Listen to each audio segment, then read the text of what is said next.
After introductions have been made at the kickoff meeting, designers begin research and discovery.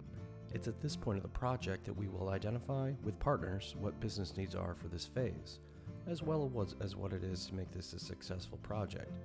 If you are picking up a new phase, you can access all previous documentation, designs, and video interviews conducted by the previous designers to ramp up.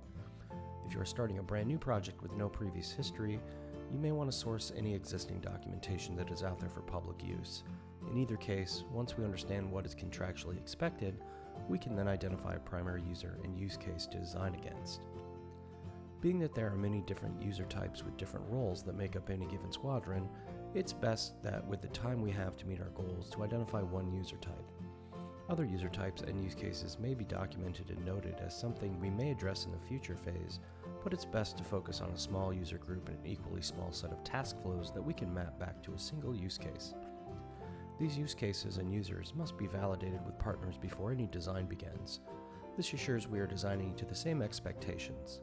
In the discovery phase, we may rely heavily on SMEs as well as POCs who have experience in the domain to help us better understand the daily task of the users we're designing for. Talking to these sources as well as researching any existing documentation or UI helps us establish a logical starting point.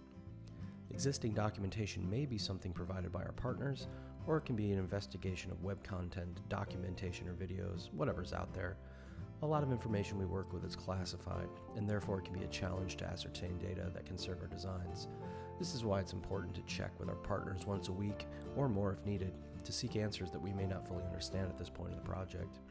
Once we've established the audience we're designing for and have been able to audit any existing UI, we can begin embarking on high-level sketches and concepts in the design phase. In the next video, we will examine how to go about the design process when working on space apps.